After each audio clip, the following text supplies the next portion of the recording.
Les affaires d'espionnage sont parfois levées grâce à des détails ou en tout cas des faits anodins qui n'ont rien à voir avec ce qu'on imaginait être la grande guerre du renseignement. Est-ce que vous connaissez les honest spots ?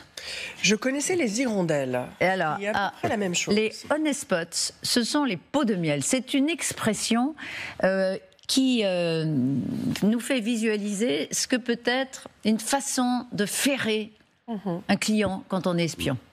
On est un pot de miel, on l'attire. Et on l'attire comment ? On l'attire notamment par une relation romantique, une relation amicale, une relation amoureuse. Tout ça pour en arriver à ce dont on va parler maintenant et qui est un indicateur de la façon dont la Chine nous espionne de plus en plus. Tout ça est résumé parfaitement dans une grande enquête du Financial Times que vous avez lue. Jade Partouche, vous nous rejoignez. La toile... Pékin tisse une toile en Europe et tout est parti d'une inflation de mariages dans la ville de Brest. Oui, pourquoi est-ce qu'à Brest, plus qu'ailleurs en France, il y a depuis quelques années un nombre anormalement élevé de mariages entre des étudiantes chinoises et des militaires bretons ? La réponse est dans le titre et vous en parliez à l'instant, pot de miel. Ces militaires bretons seraient en fait, malgré eux, des abeilles attirées tout naturellement vers les pots de miel que sont donc les étudiantes chinoises. C'est ce que sous-entend cet article du Financial Times en reprenant une note du secrétariat général de la Défense et de la Sécurité nationale. Une note passée sous les radars il y a quelques années mais qui aujourd'hui prend tout son sens. Le rapport s'inquiète des approches répétées de militaires par des étudiantes chinoises de l'Université de Bretagne occidentale à Brest et de l'École nationale supérieure de technique avancée. Pourquoi Brest ? Au-delà de ces industries stratégiques, pour cette île, l'île Longue, qui est l'une en fait des bases les plus secrètes de l'armée française, parce que c'est tout simplement là-bas que dorment nos 4 sous-marins nucléaires lanceurs d'engins. Il y a 2000 sous-mariniers qui travaillent dans l'ombre, et ça, la Chine semble l'avoir parfaitement bien identifié. Ces Chinoises sont-elles des espionnes ? Alors la note ne le dit pas, mais le simple fait de le pointer est suffisamment révélateur. Selon Antoine Isambard, qui est le journaliste qui tente de mettre en lumière ces mariages, ces nombreux mariages depuis quelques années. En même temps, ces universités bretonnes sont un tel vivier d'espions. Les étudiants chinois, je regardais, c'est le 2e effectif de nationalité étrangère dans ces universités. Donc comment s'en passer quand on sait que la Chine a très clairement tourné les projecteurs sur l'Europe, beaucoup plus que sur les États-Unis désormais. À mesure que les attitudes européennes commencent à se durcir à l'égard de la Chine, nous pouvons nous attendre à en voir davantage influencer les opérations. Déclaration de l'ex-directeur du MI6. La preuve, pas plus tard que la semaine dernière, Jian Jie, c'est un l'assistant d'une tête de liste du parti d'extrême droite allemand qui a été arrêté en Allemagne en raison de soupçons d'espionnage en faveur de la Chine. C'est une annonce du parquet fédéral faite donc la semaine dernière, accusé d'avoir espionné des opposants chinois en Allemagne et d'avoir partagé des informations sur le Parlement européen avec un service de renseignement chinois. La veille, le lundi, ce sont 3 ressortissants allemands qui ont été arrêtés pour soupçonner aussi d'avoir travaillé pour un service secret chinois. Même chose à Londres, le même jour, 2 hommes, 29 et 32 ans, soupçonnés d'espionnage eux aussi au profit de la Chine. Ce que fait la Chine là, c'est ce qu'on appelle l'encensement exquis, c'est-à-dire un long travail de ça pour influencer l'encensement exquis. Je traduis une note des renseignements britanniques qui est en fait, donc j'explique l'encensement exquis, un long travail de ça pour justement influencer les institutions étrangères. Aux commandes de cet encensement exquis, le MSS chinois, c'est un service de police secrète civile que les États-Unis décrivent très bien comme une combinaison parfaite entre le FBI et la CIA. C'est-à-dire que c'est un service secret chinois qui gère aussi bien la surveillance à l'intérieur de ses frontières qu'à l'extérieur. Dans le viseur des autorités occidentales depuis déjà plusieurs années, accusées de vastes opérations d'espionnage, selon des renseignements britanniques, la taille de l'appareil de renseignement chinois qui est effectivement très secret et, je cite, certainement le plus grand au monde avec des centaines de milliers d'agents du renseignement civil. Sauf que si à cela vous ajoutez les espions russes, eh bien la toile tissée devient incontrôlable. Pourquoi je vous dis ça ? Parce que c'est ce que pointe du doigt justement l'article du Financial Times, le fait que la Russie et la Chine joignent aujourd'hui leurs forces contre l'Occident. La Chine et la Russie ont des objectifs communs qu'elles défendent ensemble. Lorsque cela sert leur intérêt, tous deux cherchent à saper la position des pays occidentaux. C'est ce qu'avertit le service, c'est ce que dit le service finlandais de sécurité. Les deux pays jouent en fait dans le même registre autoritaire et agissent lentement en s'installant dans la durée. Comme la Chine et la Russie continuent de s'aligner, les cooptés individuels, seront plus susceptibles de travailler pour les deux États autoritaires. Merci beaucoup, Jade. Dans quelques instants, nous entendons André Gattolin. C'était très intéressant parce qu'il est sénateur, spécialiste, ancien sénateur, spécialiste des ingérences étrangères. Et il a lui-même été victime, figurez-vous, de l'espionnage chinois. Il va nous raconter ça dans quelques instants. Mais d'abord, avant de parler du maillage russo-chinois qui nous tombe dessus, est-ce qu'effectivement on découvre quand même, on l'avait sous-estimé sans doute, cette surveillance chinoise sur la France, sur l'Europe? Je ne pense pas qu'on l'avait sous-estimé. Je pense que ces affaires d'épouses chinoises ou de fiancées chinoises dans un certain nombre de centres stratégiques européens, pas seulement français, ce n'est pas nouveau. L'élément, je crois, l'élément préoccupant, c'est qu'on n'a pas pris les mesures, semble-t-il. C'est pareil pour les infiltrations des universités. Ça fait plusieurs années qu'on a des affaires où on voit que des visas étudiants ont été accordés par des officines prétendument estudiantine ou prétendument universitaire. Mais on ne fait rien. Et à mon avis, c'est là la difficulté, en tout cas pour la France, c'est que ça fait plusieurs années qu'on a repéré le danger de la menace chinoise. On l'a identifié parce qu'en Bretagne, il n'y a pas seulement la base de l'île Longue, il y a aussi tout le cluster, tout cet écosystème technologique, cybertechnologique, sécurité numérique qui est dans cette région autour de Rennes. On sait qu'il y a de nombreuses Chinoises qui sont là, soit pour étudier, soit parce qu'elles sont en ménage avec des Français. Mais visiblement, les instruments que nous avons, c'est-à-dire aussi bien la justice que le contre-espionnage ou autre, n'ont pas été suffisamment performants et on n'a pas endigué le phénomène. Donc c'est là qu'est le défi. C'est pas le repérage, c'est l'action après le repérage. On a parlé de ces fiancées chinoises des marins de Brest. Ça n'est pas anecdotique, c'est pas du folklore. Oui. Ah non, c'est pas du tout du folklore. Il y avait déjà eu il y a quelques années une alerte sur Cherbourg, qui est un peu le pendant où il y a aussi une activité à la fois navale et stratégique et sur Toulon également. À chaque fois qu'en fait il y a des ports, il y a aussi une réalité qui est très maligne de la part des Chinois, c'est que être marin aujourd'hui, qui plus est sous-marinier, sont des gens qui vivent dans des conditions extraordinairement difficiles. Brest est par ailleurs, c'est anecdotique, mais une des villes les plus pluvieuses de France. C'est pas facile la vie de marin et encore plus de sous-marinier. Et ce sont des jeunes hommes et des jeunes femmes qui ont souvent du mal à trouver des conjoints. Parce que la longue tradition des épouses et des époux de marins, c'est un peu fini. Parce qu'épouser quelqu'un qui va passer 6 mois en mer pendant l'année, il y a un véritable... Donc ce sont des proies. Vous allez avoir un peu de courrier des Brestois, mais vous avez raison. Je suis breton et tout à fait amoureux de Brest. Et je connais bien et aime beaucoup la marine. Donc au contraire, ce que je veux dire, en connaissance de ce que je veux dire, c'est que ce sont des gens exceptionnels dans des situations parfois personnelles difficiles. Mais vous dites que les renseignements chinois font ce type d'analyse en disant où est-ce qu'il y a des marins en détresse psychologique qu'on pourrait faire. Pas forcément de détresse psychologique, mais qui ont des parcours de vie et des parcours à la fois professionnels et personnels qui sont pas simples et qui sont des cibles idéales pour des services de renseignement russes ou chinois, parce que ce sont des gens qui parfois souffrent de solitude, parce que quand on a passé 4 mois de l'année sous la mer et qu'on trouve pas forcément facilement à construire une vie personnelle, on est une cible facile.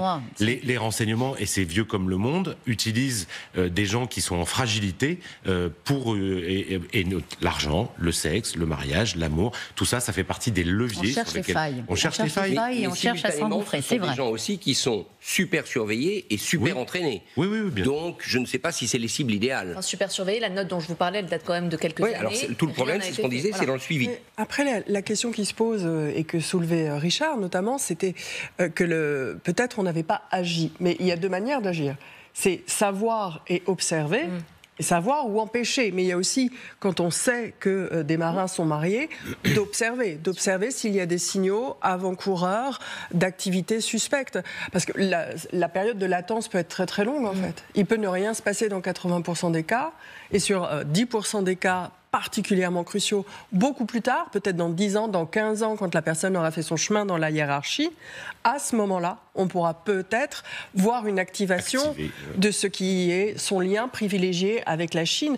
Et la jeune femme concernée peut être aussi d'assez bonne foi, mais avoir des parents en Chine et être exposée elle-même à des pressions. Et c'est une grande tradition de l'espionnage ou de la pression de l'influence. En Union soviétique, on avait ce que j'appelais tout à l'heure les hirondelles. C'est-à-dire qu'on faisait souvent pour tester la loyauté des chefs d'entreprise ou des diplomates étrangers en Union soviétique, rencontrer plutôt ces hommes, mais ça arrive aussi avec des femmes et des jeunes hommes, avec des citoyens ou citoyennes soviétiques particulièrement attirants. Et le simple qu'il n'y ait mariage ou pas, il pourrait y avoir juste une romance, permettait d'avoir des éléments de levier pour ensuite faire pression, obtenir des concessions, des trahisons. Donc, a priori, c'est quand même ça fait partie de l'enfance de l'art dans le monde de l'espionnage. Donc, j'espère qu'on les observe à la loupe, effectivement aussi sur la longueur, et que effectivement, parce qu'il faut une profondeur, oui, je veux dire, ça peut être plus intéressant de calculer sur 20 ans quand cette personne-là sera peut-être amirale. Oui, je rappelle qu'il y a eu, pour ce qui concerne la France, le cas de diplomates aussi, ce qui est assez classique, de diplomates dont les conjointes chinoises ont été mises en cause. Je crois qu'il y a un sénateur qui était pointé du doigt pour avoir également peut-être été, je dirais, infiltré par le renseignement chinois. Bref, ça dépasse quand même largement le cas des marins, mais la Bretagne est certainement une cible pour les raisons qu'on vient d'évoquer. André Gattolin, merci beaucoup d'être avec nous. Je le disais, ancien sénateur spécialiste des ingérences étrangères. Alors, d'abord, votre cas, vous avez découvert il y a quelques mois, grâce à une enquête de la justice américaine, André Gattolin, que vous aviez été victime d'une cyberattaque de hackers qui avait un lien avec le renseignement chinois. Et à l'époque, vous étiez membre de l'Alliance interparlementaire sur la Chine. Qu'est-ce qu'on cherchait? Qu'est-ce qui s'est passé pour vous? Très clairement, c'est une attaque faite par un des plus grands groupes de hackers d'État, APT31, c'est son nom de code, qui est basé à Wuhan, où il y a le ministère de la Sécurité intérieure dont on parlait précédemment. Et ils ont hacké, comme je suis un cofondateur et toujours membre d'ailleurs de l'interparlementaire sur la Chine, qui est un groupe multi-partisans et qui couvre maintenant 35 pays, et nous nous mobilisons par rapport, je dirais, aux ingérences ou aux politiques répressives chinoises. Eh bien, dans ce cadre-là, j'ai reçu un message qui parlait des droits de l'homme, qui défendait une véritable opposante, ou en tous les cas journaliste indépendante chinoise. Et à l'intérieur de ce message, automatiquement, dès qu'on cliquait, 5 images apparaissaient qui contenaient ce qu'on appelle des pixels espions qui ont téléchargé sur mon ordinateur plusieurs virus, plusieurs chevaux de Troie, et qui notamment ont été activés en septembre 2021, alors que je bouclais un rapport extrêmement sensible, précisément, sur les ingérences étrangères, et notamment les ingérences chinoises dans l'université et la recherche française. Et ça, c'est assez confondant. Ce sont les Américains qui vous ont alerté après coup. Ça date donc de 2021. Les autorités françaises, elles, n'avaient rien repéré. Alors, l'ANSSI a appelé la sécurité informatique du Sénat en disant que mon ordinateur avait des manifestations un petit peu étranges. Les techniciens du Sénat sont venus nettoyer. J'ai dit, est-ce que c'est lié à mon rapport assez confidentiel que je préparais sur la Chine? On m'a dit non, pas du tout, vous avez dû cliquer sur une publicité. Je trouve ça d'autant plus dommageable que l'ANSSI se targuait, à l'époque son directeur Guillaume Poupard, en juillet 2021, disait nous avons identifié la menace APT31, nous sommes sur le qui-vive, et que dès début 2022, le FBI a fourni aux entités, je dirais, des agences françaises, les informations sur notre espionnage qu'elles ne nous ont jamais communiquées.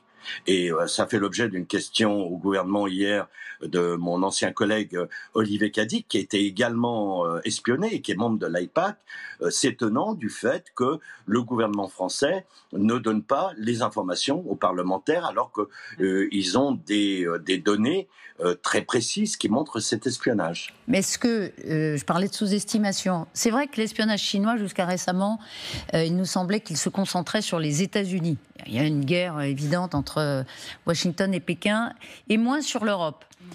Vous dites qu'on est une cible des Chinois depuis longtemps, André Gattolin ? Oh oui, depuis très longtemps. Et le problème, ce ne sont pas nécessairement nos services. Alors c'est vrai que nos services de renseignement, nos agences spécialisées en contre-espionnage, elles font aussi ce que les politiques lui disent de faire. Donc aujourd'hui, c'est tout pour la Russie et la Chine passe un peu au second degré. Mais moi, ça fait des années que je discute avec nos services, que ce soit la DGSI ou la DGSE, ils sont tout à fait conscients de cela. Le problème, c'est le plafond de verre qu'il y a au niveau politique. Nous voulons considérer la Chine comme un partenaire intéressant, loyal, et si vous citiez le cas de la Bretagne, les grands accords économiques entre la région Bretagne et la ville de Brest ont commencé il y a 40 ans. Alors, quand vous avez des responsables politiques qui signent des accords d'investissement, de développement, au passage, généralement, la cerise sur le gâteau, c'est on va vous permettre d'ouvrir un institut Confucius dans l'université de Brest. Quand vous avez cette situation-là, c'est très difficile pour les services d'agir parce qu'il semble qu'ils ne sont pas appuyés, suivis par les politiques. Autrement dit, André Gattolin, la semaine prochaine, Xi Jinping vient à Paris pour une visite exceptionnelle qui commencera lundi. D'ailleurs, on va évidemment beaucoup en parler sur LCI.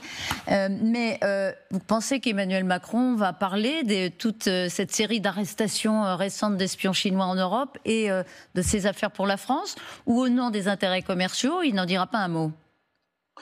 Je pense qu'il l'évoquera toujours avec une certaine douceur. C'est vrai que les relations, après le voyage d'Emmanuel Macron il y a précisément 1 an en Chine, où c'était la nouvelle lune de miel entre la France et la Chine, les choses se sont corsées ces derniers mois et ces dernières semaines, notamment depuis que la Chine a décidé d'engager une enquête pour dumping commercial du cognac français, cela en réponse et en rétorsion à la décision de la Commission européenne d'engager elle-même une enquête pour dumping sur les voitures électriques chinoises. Alors, je crois savoir que le président Macron a très mal pris le fait d'être directement ciblé, parce que les producteurs de cognac en Europe, excusez-moi, il n'y en a qu'en France. Donc, c'était pour une réponse européenne, on a en fait une réaction concernant la France. Donc, je pense que les relations sont compliquées. J'ai eu l'occasion de voir le président hier soir, et il m'en a pas dit plus, mais il m'a dit effectivement, la situation est compliquée entre la France et la Chine aujourd'hui. Est-ce qu'il y a danger dans cette affaire? Où est-ce qu'on est finalement? Est-ce que ce que font les Chinois, on le fait à notre échelle aussi en Chine, c'est-à-dire qu'on fait aussi beaucoup d'espionnage? Est-ce qu'on est dans une forme d'équilibre du renseignement? Ou est-ce qu'il y a danger? Non, il y a une forme d'offensive quand même dont il faut avoir conscience du côté des régimes libéraux. D'abord, il y a une convergence d'intérêts sur le long terme et engagée depuis plusieurs années entre des régimes comme la Russie et la Chine. On parle en plus d'une capacité depuis plusieurs décennies en fait de la Chine à faire aussi du rattrapage économique au moyen de l'espionnage et de l'espionnage industriel et technologique. Donc il y a l'intégration de cette dynamique de renseignement dans la politique étrangère de la Chine. Si la France pratique certainement le renseignement et l'espionnage, les objectifs en Chine ne sont pas les mêmes, et donc nous n'avons pas planifié une pénétration de la société chinoise pour et l'établissement de commissariats, comme on l'a vu en Europe et aux États-Unis, de commissariats fantômes et illégaux de la Chine. Nous ne pratiquons pas non plus le contrôle à l'extérieur des frontières de nos ressortissants. On ne joue pas selon les mêmes règles et nous ne jouons pas avec les mêmes objectifs non plus. Il y a quand même plusieurs domaines de renseignement ou institutions de renseignement en Chine qui peut-être passent sous le radar pour les Français, mais il y a à la fois la sécurité d'État, la sécurité intérieure, le service de renseignement du Parti communiste chinois. Tous ces organes sont très offensifs, et à nous aussi bien sûr de peut-être découpler dans le politique ce qui relève du renseignement. Il faut savoir que dès qu'on aura des prises de position qui passeront par exemple par des mesures de dumping ou la demande de limiter les importations chinoises, nous nous exposerons à des mesures miroirs. Donc il faut travailler strictement sur le champ et contre les espions, pour ne pas perdre en face. Oui, et puis il y a quand même une disproportion des moyens. Les moyens qu'un pays comme la Chine, ou alors je parlais là de moyens financiers, technologiques, est capable de mettre aujourd'hui au service de ces réseaux d'espionnage, n'ont rien à voir avec les moyens qu'un pays comme la France peut mettre à disposition de ses services. Et il y a aussi une question sociétale, on en parlait, imaginer je dis bien que les services français et des hirondelles françaises qui voudraient courtiser des responsables chinois, peut-être que les responsables chinois seraient d'accord, mais aller mettre des hirondelles en Chine, près des ports chinois, essayant de séduire des officiers chinois, c'est juste impossible. La société, le maillage de la société, la surveillance ne le permet pas. Et enfin, un élément, je crois qu'il faut quand même toujours rappeler, c'est que il y aurait une riposte européenne à avoir. Mais ça fait partie des sujets sur lesquels l'Union européenne, on le sait, ça ne vous a pas échappé que Xi Jinping, après la France, va en Serbie et en Hongrie, deux pays qui sont très pro-chinois. Donc tout ce qui concerne les mesures de rétorsion anti-chinoise se heurte au manque d'unanimité européenne, mais quand même une mesure intéressante. Toutes les ambassades européennes dans les pays dits stratégiques, les délégations de l'Union européenne ont maintenant des fonctionnaires chargés spécialement de faire de la surveillance des activités chinoises dans le domaine du commerce ou dans d'autres domaines. C'est déjà un premier pas. Donc on n'a pas les moyens, on ne joue pas aux mêmes règles, et heureusement de un certain point de vue bien sûr, et on n'a pas les mêmes moyens du tout pour contrer cette offensive-là. Justement sur les moyens, pour ajouter à ce que disait Richard, on estime aujourd'hui que l'armée chinoise a recruté ces 10 dernières années comme soldats numériques, c'est-à-dire qu'ils ne font que du cyberespionnage, de la désinformation. On en parle souvent ici sur ce plateau de la désinformation russe. Les Chinois sont très très spécialistes de ça. Juste un chiffre, on estime qu'ils sont 100 000 soldats chinois dédiés uniquement à la fois à l'attaque et à la défense dans les domaines de la cybersécurité et de la désinformation. En France, on est à quelques milliers de personnes, ce qui est déjà beaucoup, mais c'est pour donner une idée de l'ampleur de l'échelle et des moyens qu'a déployé la Chine. André Gatolin. C'est pour ça qu'on est très dépendant des États-Unis, évidemment, parce que les États-Unis, eux, ont des moyens énormes dont on dépend au niveau européen. Mais moins que les Chinois. André Gatolin, c'est passionnant l'espionnage parce que ça combine effectivement le renseignement humain par le biais de ces fiancées chinoises qui s'installent dans les ports, dans les différents ports stratégiques. Et puis c'est l'hypertechnologie qui permet d'écouter tout le temps. Est-ce que vous pensez que là, il y a une alliance pas seulement d'objectifs, mais peut-être de moyens aussi avec les Russes? Alors pour le coup, on parle beaucoup du renseignement russe depuis l'invasion en Ukraine. Est-ce que là aussi, il y a un danger? Oui, évidemment. On le voit par exemple dans le cas que vous citez de Brest. Les fameuses étudiantes viennent toutes de l'université de Harbin, qui est dans la Mandchourie chinoise, qui est une université de technologie très renommée, qui est en très forte déjà coopération avec les universités technologiques russes. Pendant longtemps, on a cru que l'adversité russo-chinoise était déterminante. La guerre en Ukraine a créé un rapprochement et effectivement, très récemment, il s'est tenu début mars un conseil de sécurité aux États-Unis très important où les responsables, le président Biden, mais aussi les membres du Congrès, s'inquiétaient de leur capacité de réaction en cas d'attaque cyber conjointe à la fois de la Chine et de la Russie. C'est pris tout à fait au sérieux. Et l'autre aspect, c'est que on a tendance, c'est les temps aussi, le développement de l'intelligence artificielle, le Covid aussi qui pendant une période a limité les échanges physiques, à nous focaliser sur les cyberattaques et l'espionnage cyber, mais on oublie la présence physique. Et la semaine passée, le service allemand de contre-espionnage a dit très clairement qu'il notait en Allemagne notamment une hausse depuis 3 ans très sensible des infiltrés russes et des infiltrés chinois, mais également iraniens sur leur territoire. Ce sont des informations qu'on ne suit pas suffisamment, mais on ne peut pas faire de l'espionnage uniquement, je dirais, de manière virtuelle, mais il faut faire aussi un espionnage et un maillage physique, et c'est ce à quoi s'emploie en priorité aujourd'hui la Chine en France. Alors si effectivement les Russes et les Chinois s'allient pour ne rien laisser passer, ça va être compliqué pour nous. C'est le cas. Il y a déjà, vous diriez, que ça va jusqu'à des coopérations? C'est très probable. En tout cas, c'est la pratique qu'on observait en Europe entre les services de renseignement du bloc soviétique, avec des hiérarchies, avec aussi des inimitiés, mais en tout cas des coopérations tournées contre l'Occident ou contre le bloc de l'Ouest. Et on ne voit pas pourquoi ces pratiques ne seraient pas réactivées aujourd'hui, alors que les enjeux sont très importants.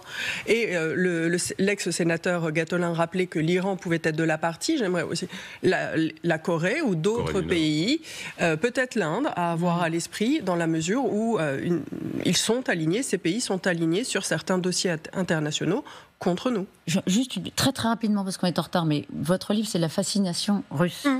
Un livre passionnant qui retrace sur une vingtaine d'années, 30 ans d'ailleurs, la complaisance vis-à-vis de la Russie. On ne peut pas dire tout à fait la même chose vis-à-vis de Pékin. Ah, il y a une fascination toujours, et c'est le même registre qu'on utilise. Alors, pas la fraternité d'armes, par exemple, mais en revanche, la culture millénaire, la sagesse, la Chine comme la France sont deux très grandes contributrices à la civilisation mondiale, constituent des pôles de savoir, constituent des pôles pour la médecine, et ça vient nourrir aussi une fascination, une ouverture, des échanges qui peuvent être de bonne foi, mais qui peuvent, sur ce chemin de bonne foi, ouvrir des opportunités pour devenir un vecteur d'information. Oui, j'ajoute que la fascination chinoise, elle est sonnante et trébuchante. Quand vous avez un pays comme la France, dont l'un des principaux pourvoyeurs d'exportation est l'industrie du luxe, regardez où vous vendez aujourd'hui essentiellement les produits du luxe. Et à qui ? Passionnant. André Gattolin, merci beaucoup d'avoir été avec nous en cette matinée du 1er mai pour évoquer cet enjeu majeur. Merci à vous.